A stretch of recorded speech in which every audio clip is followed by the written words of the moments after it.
This channel does not promote any violent, harmful, or illegal activities. All content provided by this channel is meant for an educational purpose only. Top quality और consistent performance के लिए सिर्फ silver pumps नाम याद रखना। এদিকে রাতভর অবস্থানের পর শহীদ মিনারে অবস্থানে চাকরিহারারা। মুখ্যমন্ত্রী চাকরি ফেরানোর বার্তা, আশ্বস্ত নন চাকরিহারারা। আজ যোগ দিলেন না স্কুলে। সোমা আমাদের সঙ্গে রয়েছেন, আমাদের সহকর্মী। সোমার কাছে সরাসরি চলে যাই। সোমা, এখনো তারা রাস্তায় পড়ে আছেন খোলা আকাশের নিচে। তারা কি সিদ্ধান্ত নিয়েছেন? একজনও স্কুলে যাবেন না? হ্যাঁ, দেখো, তারা প্রাথমিকভাবে যে সিদ্ধান্ত নিয়েছেন যে তারা কিন্তু স্কুলে যাবেন না, কারণ তারা বলছেন যে তারা ন্যায্যভাবে কিন্তু শিক্ষকতা করতেন, অর্থাৎ তারা যোগ্য শিক্ষক, তারা কেন চাকরি হারাবেন। এবং তাদের দাবি যেটা রয়েছে যে তাদের যে চাকরি, সেই চাকরি যে কোনো মূল্যেই ফিরিয়ে দিতে হবে মুখ্যমন্ত্রী মমতা বন্দ্যোপাধ্যায়কে। আমার সাথে রয়েছেন এখানে শিক্ষকেরা, একটু কথা বলে নেব। আপনারা আপনাদের দাবিতে অনড় রয়েছেন এবং অবস্থানেও রয়েছেন। গত পরশু থেকে আপনারা রাতভর এখানে অবস্থান করছেন। আগামী আপনাদের পদক্ষেপ কি? আপনারা কি স্কুলে যাবেনই না, সেটা ঠিক করেছেন? দেখুন, আমাদের স্কুলে যাওয়া না যাওয়াটা বড় ফ্যাক্টর নয়। আমাদের কাছে যেটা মূল বিষয় হচ্ছে আমাদের চাকরি বাঁচানোটা। আমি স্কুলে গিয়ে ব্যস্ত হয়ে গেলাম বা আমি স্কুলে গেলাম না, আমার যে ছুটি নেওয়ার অধিকার আছে আমি সেটা নিলাম, সেটা ইম্পর্টেন্ট নয়। আমার কাছে সবচেয়ে গুরুত্বপূর্ণ হচ্ছে আমার চাকরিটা পুনরায় কী করে বহাল হবে। আজকে আপনারা দেখলেন সুপ্রিম কোর্টে আর একটা রায় হলো ওই কেসের সঙ্গে যুক্ত, সুপার নিউমেরিক পোস্ট, যেটাকে দুর্নীতির বড় অংশ হিসাবে বলা হয়েছে ভার্ডিক্টে। তাহলে যদি দুর্নীতি সুপার নিউমেরিক পোস্টের জন্য হয়ে থাকে, তাহলে সুপার নিউমেরিক পোস্টের কেসটাকে আবার খারিজ করে দেওয়া হলো। তার মানে ওটা দুর্নীতির তালিকায় পড়লো না। তাহলে যদি দুর্নীতির তালিকায় না আসে, তাহলে আমরা দুর্নীতির জন্য বাতিল হব কেন? এটা কিন্তু খুব বড় প্রশ্ন। নজর থাকবে সুমা। মুখ্যমন্ত্রী গতকাল ঠিক কি বলেছিলেন শোনাবো, ব্যাক টু ব্যাক শোনাবো তার বক্তব্যের পর যে পলিটিক্যাল রিঅ্যাকশনগুলো আমরা পেয়েছি। আপনাদের তো কেউ চাকরি টার্মিনেট করেনি এখনো পর্যন্ত, করেছে কি? কোনো নোটিশ পেয়েছেন? আপনার বিরুদ্ধে দুর্নীতি না যদি প্রমাণ করতে পারে, তো কি আপনাকে কেউ যেতে বারণ করেছে? যান না, আপনি আপনার কাজ করুন না। আপনার কাজ কে বারণ করেছে? ভলেন্টারিলি সার্ভিস কিন্তু সবাই দিতে পারে, সেখানে কিন্তু আটকাবার কোনো জায়গা নেই কারো। আপনারা যাতে আবার চাকরি ফিরে পান, তার ব্যবস্থা প্রসেসের মধ্যে দিয়েই 2 মাসের মধ্যেই কমপ্লিট হবে এবং আপনাদের চাকরি ব্রেক হবে না।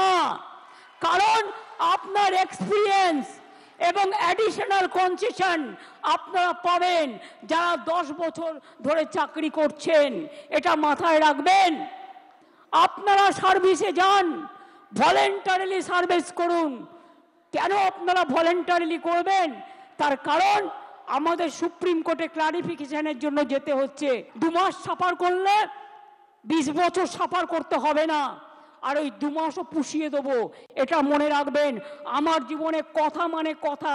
আমি যদি কাউকে কথা দিই, আমি লাস্ট পর্যন্ত সেই কাজটা করে দেখাই।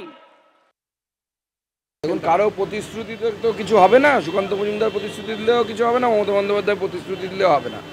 কোর্ট কি বলছে এবং আইন কি বলছে সেই অনুসারে হবে। দেশ আইন অনুসারে চলে, কারো কথাই কিছু চলে না।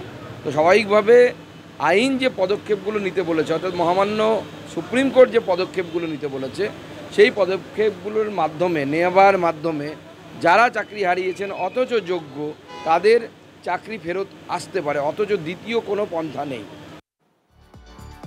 দেখুন, দীর্ঘদিন ধরে আপনাদেরকে আমরা দেখিয়ে এসেছি ধারাবাহিকভাবে যে স্কুলে শিক্ষক নেই।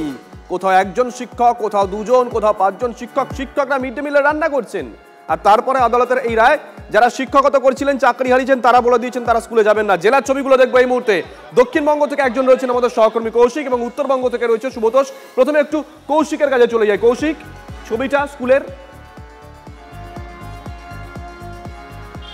দেখো স্কুলের ছবিটা কিন্তু সেই রকমই, যেরকমটা চাকরি হারানোর দিন হয়েছিল, অর্থাৎ যে কোর্টের নির্দেশ এসেছিল সেই দিন যেমন, তারপর একে একে স্কুলের শিক্ষক শিক্ষিকারা বেরিয়ে গেছিলেন, সেই রকমই এখনও পর্যন্ত কিন্তু এই স্কুলে, আমি যে স্কুলগুলোর কথা বলছি, গোড়াবাজার শিল্প মন্দির রয়েছে, এখানে 5 জন শিক্ষকের চাকরি গেছে, তারা স্কুলে আসেননি আজকে। এবং অন্যদিকে যদি দেখো তুমি, মুর্শিদাবাদে বেশিরভাগ স্কুলেই কিন্তু শিক্ষক শিক্ষিকারা তারা আসেনি। তার মধ্যে অত্যন্ত গুরুত্বপূর্ণ বেশ কয়েকটি স্কুল রয়েছে, যেমন ফারাক্কার অর্জুনপুর, সেখানেও কয়েকজন আসার হয়তো কথা রয়েছে, কিন্তু এখনও সেটা স্পষ্ট নয় তারা আসবে কি আসবে না।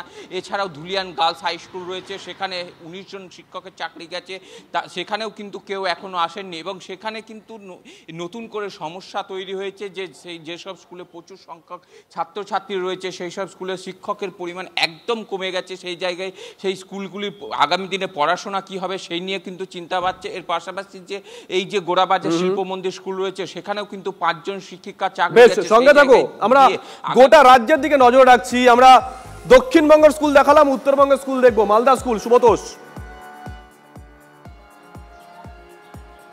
হ্যাঁ শুভজিৎ, এই মুহূর্তে আমি মালদা বাল্য গার্লস হাই স্কুলে রয়েছি এবং এখানে একই পরিস্থিতি, কোনো শিক্ষিকায় কিন্তু আসেননি। শুধু তাই নয়, যে গ্রুপ ডি স্টাফ ছিলেন তিনি, যারও চাকরি বাতিল হয়েছে, তিনিও কিন্তু আসেননি। এই মুহূর্তে আমাদের সঙ্গে রয়েছেন এই স্কুলের হেডমিস্ট্রেস দীপশ্রী মজুমদার। কি অবস্থা স্কুলে? স্কুলে যেটা দেখলাম আমি, ওরা কিন্তু কেউ আসেনি 2016 যারা, এখন আমার সাথে ওরা কোনো যোগাযোগও করেনি ফোনে, কাজে বুঝতে পারছি না ঠিক ব্যাপারটা। তো এর জন্য কতটা প্যারালালি আপনাদের একটা ইংলিশ মিডিয়ামও চলে, সেটা কি বন্ধের মুখে? আমাদের 2 জন টিচার এর মধ্যে ছিলেন, যা আমাদের হায়ার সেকেন্ডারিতে একটা ইংলিশ মিডিয়াম সায়েন্সের আমাদের একটা আছে যে ইংলিশ মিডিয়ামের জন্য, তাতে আমাদের 4টে পোস্ট ইংলিশ মিডিয়ামের জন্য করা ছিল। সেটা হচ্ছে একটা ফিজিক্স, একটা কেমিস্ট্রি, একটা বায়োলজি, একটা ম্যাথমেটিক্স। তা আমাদের যে 2 জন টিচারের এই 2016-র মধ্যে যে 2 জন টিচার আছেন, এই 2 জনের একজন ফিজিক্সের, একজন বায়োলজির। ফলে আর আমাদের তারপরে 2017 সুব্রতোষ, একটা বিষয় একটু জিজ্ঞাসা করুন না, এই খাতা দেখার বিষয়টা, অনেকে নিশ্চয়ই খাতাও দেখছিলেন পরীক্ষার। 2 ইংলিশ মিডিয়াম ক্লাসের ক্লাস টিচার এবং সায়েন্সের অনেকে তো খাতাও দেখছিলেন, মানে উচ্চ মাধ্যমিকের খাতা দেখছিলেন, তাদের মধ্যে অনেকেই তো, তাহলে তো সেটাও তো মানে একটা জায়গায় থেমে যাবে না। এই ব্যাপারে কিন্তু আমাকে ওরা কিছু জানায়নি যে ওরা কি করছে বা কিছু। এই খাতা ওদের কাছে রয়েছে, ওনাদের কাছে রয়েছে, কিন্তু আমাদের ক্লাস চালাতে পর খুব অসুবিধা হবে, কারণ হচ্ছে আমাদের 4 জন টিচারের মোটামুটি সপ্তাহে 100টা ক্লাস, সবটাই বন্ধ। তাই হবে হয়তো, কারণ খাতা কি ওদের কাছে রয়েছে? উচ্চ মাধ্যমিকের যে খাতা, সেটা কি ওদের কাছে এখনো রয়েছে? আমি এটা বলতে পারবো না, এই ব্যাপারে ওরা আমাকে কিচ্ছু জানায়নি। বেশ বেশ, সঙ্গে থাকো, আসবো তোমার কাছে। রূপক আমাদের সঙ্গে রয়েছেন, আমাদের অপর সহকর্মী। রূপকের কাছে সরাসরি চলে যাবো। রূপক, তুমি যেখানে আছো তোমার জেলায়, সেখানকার স্কুলের কি অবস্থা? দেখো, এখানে কিন্তু বেশ কিছু স্কুলে কিন্তু শিক্ষকের অভাবে কিন্তু ঢুকতে বসেছে কার্যত। বলতে গেলে যে উত্তর দিনাজপুর জেলা, বাংলাদেশ সীমান্ত লাগোয়া জেলা, সেখানে কিন্তু এই গোয়ালপুকুর 1 ব্লকের যে গোয়াগাঁও হাই স্কুল আছে, সেখানে কিন্তু একেবারে একসঙ্গে কিন্তু 9 জন শিক্ষকের চাকরি বাতিল হয়েছে এবং তাতে কিন্তু তীব্র সমস্যার মুখে পড়েছেন এই গোয়াগাঁও হাই স্কুলের যারা কর্তৃপক্ষ রয়েছেন। তারা কার্যত তারা কিন্তু যেই পরীক্ষা চলছিল স্কুলে, সেই পরীক্ষা কিন্তু তারা বাতিল করতে বাধ্য হয়েছেন আগামী 7 দিনের জন্য, এমনটা কিন্তু তারা জানাচ্ছেন। তারা বলছেন যে প্রায় 3000-এর ওপরে সেখানে পড়ুয়া রয়েছে এবং পরীক্ষার্থী রয়েছে, সেখানে কিন্তু মাত্র 7 জন শিক্ষক দিয়ে কিন্তু পরীক্ষা চালানো কোনোভাবেই সম্ভব নয়। কার্যত শুধু এই গোয়াগাঁও হাই স্কুল নয়, রায়গঞ্জের কৈলাসচন্দ্র রাধারানী বিদ্যাপীঠ থেকে শুরু করে পুরো উত্তর দিনাজপুর জেলা জুড়ে কিন্তু শিক্ষাঙ্গনে এখন শিক্ষকের অভাবে কার্যত ঢুকতে বসেছে, এমনটা কিন্তু বলাই যায়। শুভজিৎ, বেশ, দেখুন 3টে জেলার ছবি আপনাদের সামনে আমরা তুলে ধরেছি। তার আগে দেখাচ্ছিলাম যে কলকাতায় যারা অবস্থানে বসেছেন শিক্ষক শিক্ষিকারা, চাকরিহারা শিক্ষক শিক্ষিকারা, তারা জানিয়ে দিয়েছেন তারা স্কুলে যাবেন না। মুখ্যমন্ত্রী আশ্বস্ত করেছেন, কিন্তু কোথাও গিয়ে তারা আশ্বস্ত হননি। বিরোধীরা গোটা বিষয়টা দেখছে কিভাবে। উনি গেলে একটা নতুন ফান্ডা বার করুন। একদিন বলতেন যে চপ তেলে ভাজার দোকান খুলুন, চপ মুড়ির দোকান খুলুন, এখন বলছে ভলেন্টারি সার্ভিস দিন। ওরা কি পেটে গামছা বেঁধে ভলেন্টারি সার্ভিস দেবে? ছেলে মেয়েকে পড়াবে কী করে? পরিবারকে পালন করবে কী করে? আপনি তো বলে দিয়ে খালাস, আপনার কী অধিকার আছে বলা? এখনও মিথ্যা কথা বলে যাচ্ছেন। আমি জানি না কতদিন এই টিচাররা বা তাদের পরিবাররা বা আরও কিছু লোক মমতা ব্যানার্জির এই ঢপের চপ শুনবেন। এই আবেদন মধ্যশিক্ষা পর্ষদ আগেও করেছিল যখন মামলার শুনানি হচ্ছে, তখন সুপ্রিম কোর্ট স্পষ্ট বলেছিলেন এইসব বাজে কথা বলে লাভ নেই, দুর্নীতি করে নিয়োগ করবে আর তারপরে বলবে অসুবিধা হচ্ছে।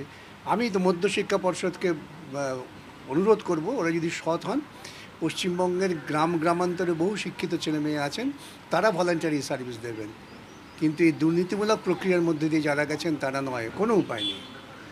পরীক্ষা করেই তাদের প্রত্যেকের যোগ্যতা প্রমাণ করতে হবে। আর এই মুহূর্তে আপনাদেরকে একটা ছবি দেখাবো, পিসিআর ছবি দেখাচ্ছে, ছবিটা দেখুন, ফুলবাড়ির ছবি, ফুলবাড়ির ছবি। দুর্ঘটনাকে কেন্দ্র করে রণক্ষেত্র ফুলবাড়ি, আক্রান্ত রক্ষকী পুলিশকে তাড়া করে ব্যাপক মারধর। ছবিটা একবার দেখুন, এই মুহূর্তে আমরা দেখাচ্ছি ফুলবাড়ির ছবি। ঠিক কি ঘটেছে, প্রসেনজিৎ আমাদের সঙ্গে টেলিফোনে রয়েছেন, আমাদের সহকর্মী। প্রসেনজিৎ, কি ঘটেছে?